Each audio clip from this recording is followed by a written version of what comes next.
तो आज पढ़ने के लिए आए हैं और आज प्रतिष्ठा खत्म करके भेजेंगे। चलिए अगर हेडिंग डालिए डायनोफ्लैजिलेट्स।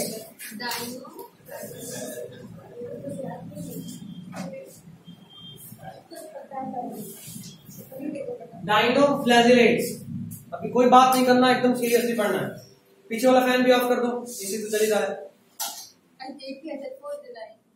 डेट हम कभी नहीं लिखते, 4th में चाहिए।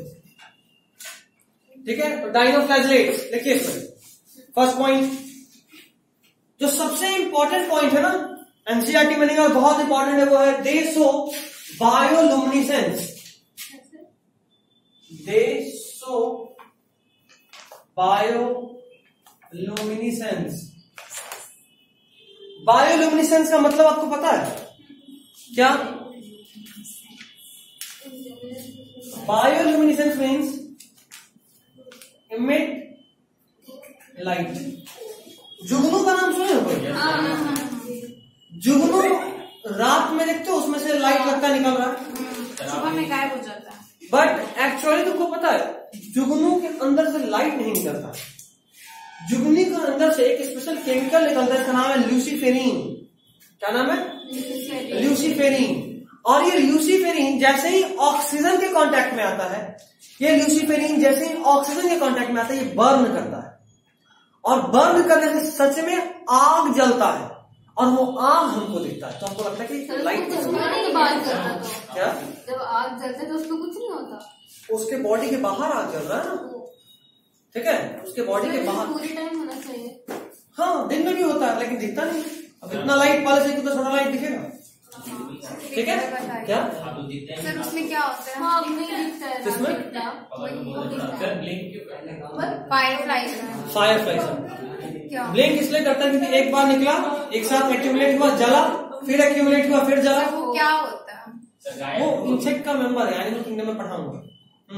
सर वो जो ये लाइट होता है, वो लाइट होता है वो केमिकल। सुना क्या चाह रही? केमिकल का नाम? हाँ, ल्यूसीफेरिन। एक्स्ट्रा है, बहुत एक्स्ट्रा है। ल्यूसीफेरिन एक केमिकल है जो फायरफ्लाई की बॉडी से निकलता है, और जैसे ही ऑक्सीजन के कांटेक्ट में आता है तो ऑक्सीडाइज होता है। ऑक्सीडाइज मतलब जलना, और ऑक्सीडेशन से लाइट प्रोड्यूस होता है। ठीक है, तो यहाँ पे जो ल्यूसीफेरिन निकल रहा है फायरफ्लाई से, ये एक्चुअल लाइट उसके बॉडी से नहीं निकल रहा। उसके बॉडी से क्या निकल रहा है? केमिकल बाहर जल रहा है और लाइट निकल रहा है। बट ये जो डायनोफ्लैजिलेट्स है, इनके बॉडी से लाइट ही निकलता है। कभी अगर कोई मूवी देखे होगे, हॉलीवुड मूवी या बॉलीवुड मूवी, जिसमें कि समुद्र का कुछ सीन हो, तो कई बार दिखाता है कि एक ऐसा जानवर निकला जो उसमें लाइट आ रहा है जैसे। हाँ, वो जेलीफिश टाइप का। हाँ, टाइप का। अभी जेलीफिश बोलते तो गलत बोल देते, लेकिन टाइप बोल देते तक नहीं, वेल से लाइट नहीं निकलता। एक वो होता है जिसमें इलेक्ट्रिसिटी भी होती है। हाँ, टॉर्पीडो इलेक्ट्रिकल शॉक देता है। क्या? इलेक्ट्रिक भी देता है। वो भी फिश है, वो भी पढ़ेंगे, ये सब पढ़ेंगे, सब पढ़ेंगे जब एनिमल किंगडम पढ़ेंगे, तो सबके बारे में बताएंगे। हाँ, ठीक है। क्या? ऑर्किड से लाइट नहीं निकलता। एक ही मूवी था उसमें, कोई नहीं, कई बार फिक्शन भी होता है। नो सर, वो उसमें जैसे कि वो रियल ऐसे एनिमल्स होते हैं जिसमें से इलेक्ट्रिसिटी एमिट होती है, वो जो उसमें कनेक्ट करके वो अपना वो चलाया था सबमरीन। आगे लाइट ट्रैप करने के लिए वो भी तो लाइट होता है ना। कुछ फिक्शन भी होता है, सच्चाई ट्रैप करने के लिए लाइट, इसका बहुत ताकत होता है।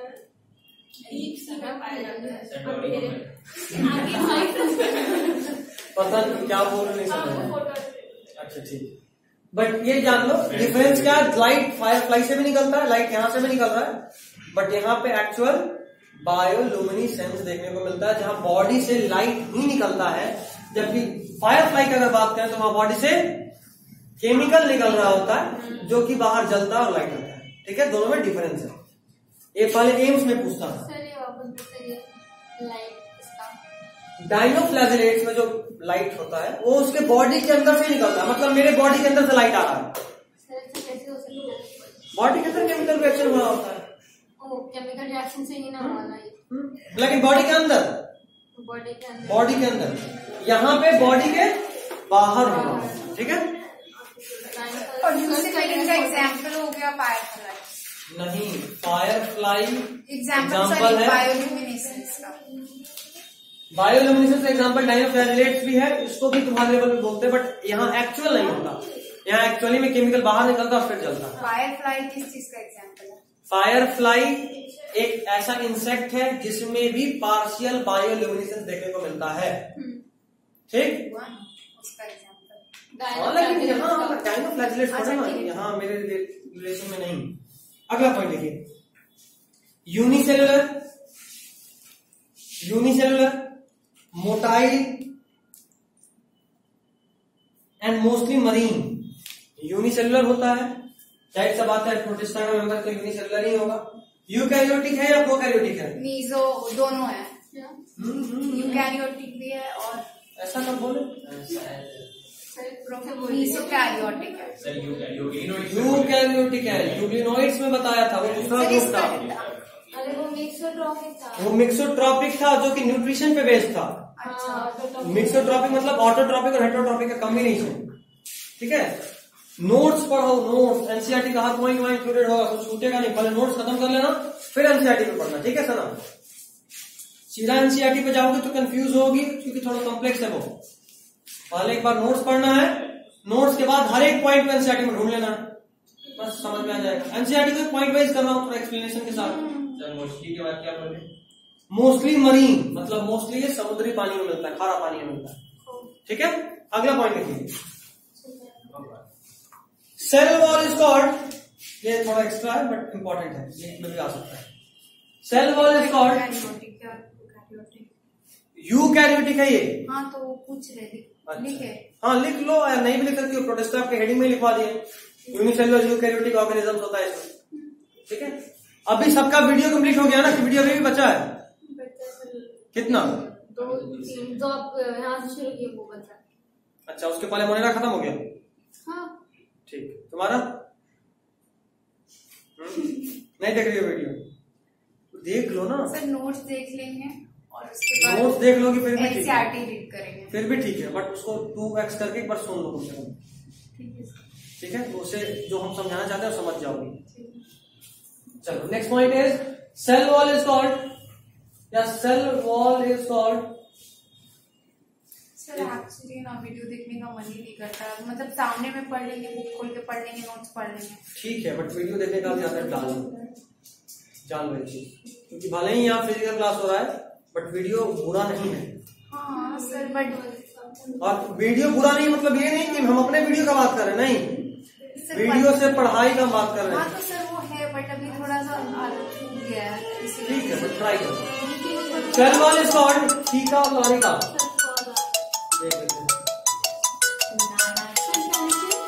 थीका और लॉरिका, कॉल्ड कॉल्ड कॉल्ड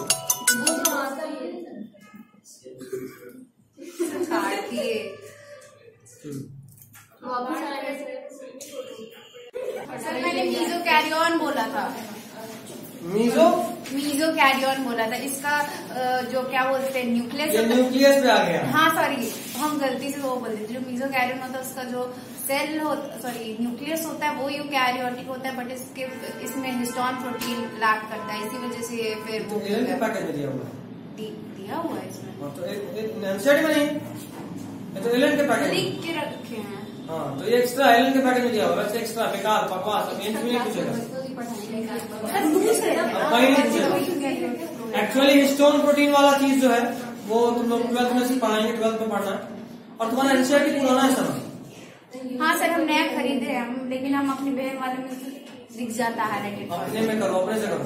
हाँ करेंगे सर, ज्यादा पढ़ पाओगे सर, पढ़ना शुरू करेंगे तब। खैर चलो, कहाँ तक लिखवाए थे? Cell wall is called theca, cell wall is called theca और लॉरिका। सर ये भी एक्स्ट्रा है सर, थीका लॉरिका। हाँ, सेल वॉल का नाम है, नाम है बस, कॉल्ड थीका लॉरिका, बस नाम ही है। हाँ नाम। Cell wall is called theca और लॉरिका, थीका लॉरिका एक्स्ट्रा है, बिल्कुल। सर आप रोज का आंसर आइए। नहीं, अगला पॉइंट कल 12th का रहेगा, टाइम नहीं रहेगा। थीका है लॉन्गिट्यूडनल एंड ट्रांसवर्स ग्रूव, ऐसे कल भी शाम में बुला सकते हैं, कल शाम में अपनी। हाँ ठीक है, आ जाएंगे हम लोग। कितने बजे? कितने बजे बता रहे हैं? 3:30 से 4, 4 से 5, पढ़ाई का बहुत लॉस हो गया लॉकडाउन की वजह से। 5 से 6 टाइम है। 5 से 6? 5 से 6 में आ सकते हो। आ जाएंगे आ जाएंगे आ जाएंगे। पहले भी तो इसी टाइम पे आते थे। मैसेज आप एक बार मैसेज कर दीजिएगा। 7:30 चलो चलो चलो अभी लिखो, नमाज पहले पढ़ लेंगे। मैसेज कर दें। Theca has longitudinal and transverse groove, theca has longitudinal and transverse groove, transverse groove, हाँ ग्रूव। एक काम करो, नए वाला बुक में जरा इसका डायग्राम देखो, डायनोफ्लैजिलेट का नए वाले बुक में, नए वाले बुक में डायनोफ्लैजिलेट का एग्जाम्पल सबसे ऊपर वाला। हाँ ये पुराना है, नए वाले बुक में होगा डायग्राम। दिखाओ दिखाओ उसको, डायग्राम दिखाओ, पेज नंबर बताओ। 21 है ना? अच्छा तुम लोगों के लिए मैं स्पेशल नया बुक लेके आया था। वही दिखा, नया बुक में नया बुक कहाँ से आ गया? हाँ एमसीईआरटी बहुत इंपॉर्टेंट है, हर एक चीज में मैटर करता है। पहले स्टमक का 3 पार्ट दिखाता था, अब पहले 2 था, पहले 2 दिखाता था, अभी 4 कर दिया। पहले 3 था, अभी 4 कर दिया। हाँ और ये नीट में ये वाला पूछा भी 4 वाला। हाँ तो 4 वाला आंसर सही था। 2 था 4 दिखाता है। पहले 3 था, अभी 4, मतलब डायग्राम वही था, लेबलिंग पहले 3 था, अभी 4 कर दिया नए वाले में। हाँ तो क्वेश्चन का ये भी तो चीज नए वाले बुक में ऐसे ही आपको फॉलो करना है। तो क्या जरा उस डायग्राम को देखिए, देख रहे हैं उनका सेल वॉल 2 पार्ट में बटा हुआ है बॉडी, और दोनों वॉल के बीच में गैप है, उसी गैप को ग्रूव बोले। सर एक बार फिर से बताइए। गैप दिख रहा है ये बदला इसको ग्रुप्स कहते हैं। ग्रुप्स, हाँ। इसका सेल वॉल 2 पार्ट में है, देख रहे हो? देखे हर एक पार्ट में देखो, एक कभी हॉरिजॉन्टल, एक हॉरिजॉन्टल है, देखो यार एक हॉरिजॉन्टल है और कुछ लॉन्गिट्यूडनल है, तो दोनों तरह के गैप्स होता है इनके सेल वॉल में, उसी को बोल रहे हैं ग्रूव। ठीक है, तो क्या लिखे थे? Longitudinal and transverse groove. Longitudinal को अंडरलाइन करो और करके लिखो सल्कस। लॉन्गिट्यूडनल ग्रूव को हम लोग बोलते हैं एक्स्ट्रा, लॉन्गिट्यूडनल ग्रूव को बोलते हैं सल्कस। ये एलएन के उसमें आ सकता है टेस्ट में, sulcus. And transverse groove is called girdle. हाँ ट्रांसवर्स को अंडरलाइन करो, लिख लो गर्डल, गर्डल या एनलस। इसका एक और नाम भी है, देखो देख लो, सिंगुलम। इसीलिए तुमको भी याद नहीं होता, बार बार सिंगल दिमाग में लगता है। इसी का नाम, हाँ इसी का एक्स्ट्रा है, एलन के टेस्ट या आकाश के टेस्ट में नहीं आएगा, कभी भी नीट में नहीं आएगा। ओके, अगला पॉइंट, हेट्रोकॉन्ट फ्लैजिलेशन। हेट्रोकॉन्ट फ्लैजिलेशन, अभी कोई हेट्रोकॉन्ट नहीं पूछेगा हमसे। हेट्रोकॉन्ट का मतलब 2 फ्लैजिला और अनइक्वल फ्लैजिला। 2 फ्लैजिला एनसीईआरटी में लिखा है, अनइक्वल नहीं लिखा। तो हेट्रोकॉन्ट फ्लैजिलेशन, अभी हेट्रोकॉन्ट लिखते ही पूरा काम हो गया। हेट्रोकॉन्ट का मतलब क्या? 2 है और अनइक्वल। चलिए अगला पॉइंट इज, अच्छा अगला पॉइंट लिखिएगा, ओरिएंटेशन ऑफ फ्लैजिला। ध्यान से कर, ओरिएंटेशन ऑफ फ्लैजिला कैसे होता है इसका फ्लैजिला। तो अगर तुम इसका डायग्राम देख पा रहे हो, इसमें तो फ्लैजिला एक ही बनाया है, इसका अगर तुम डायग्राम देख पाओगे, अगर एक्चुअल देखोगे तो कुछ ज्यादा ही गंदा होगा ऐसा। तो एक ऐसे होता है, तो एक ऐसे होता है,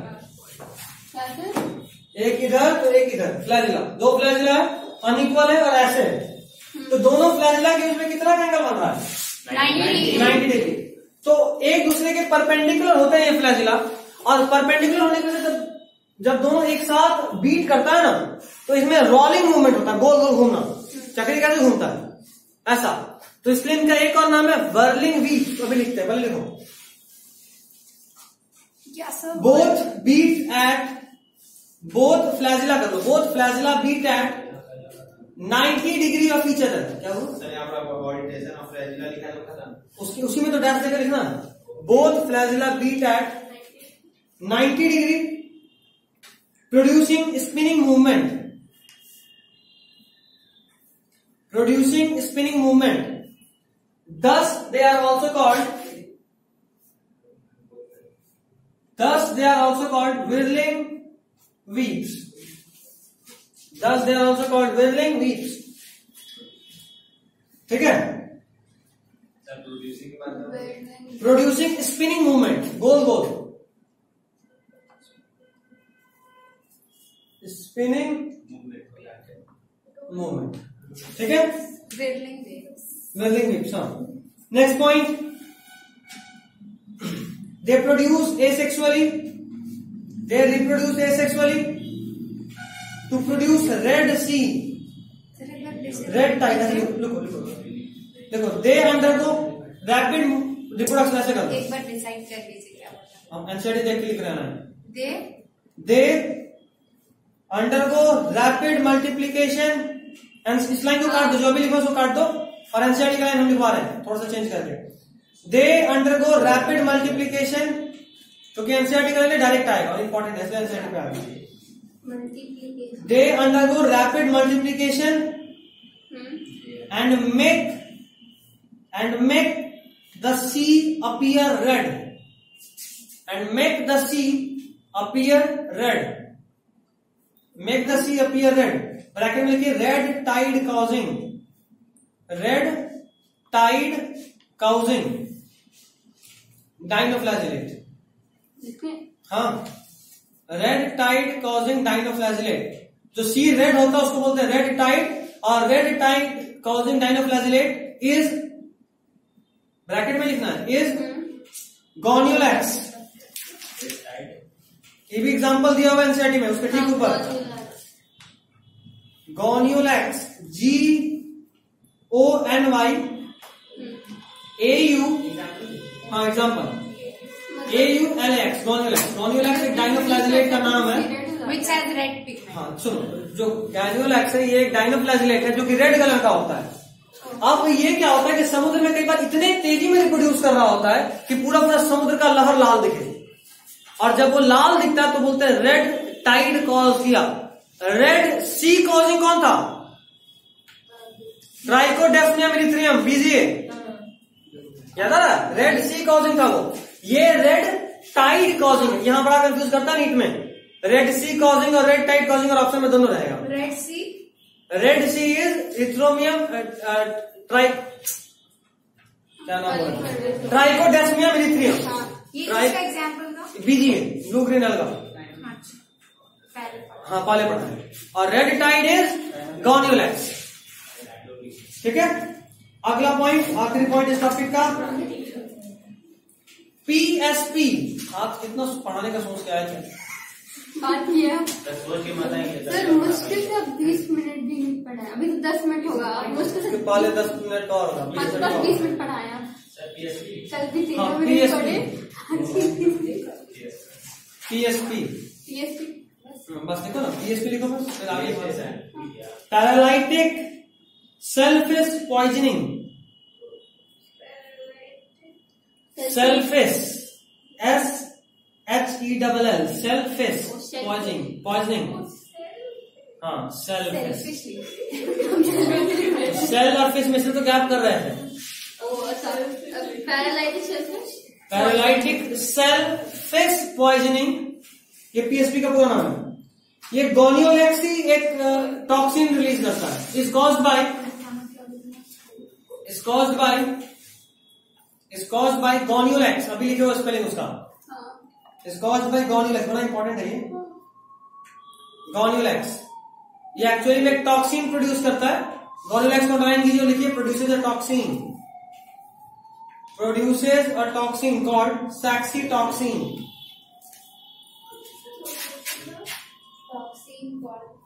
सैक्सीटॉक्सिन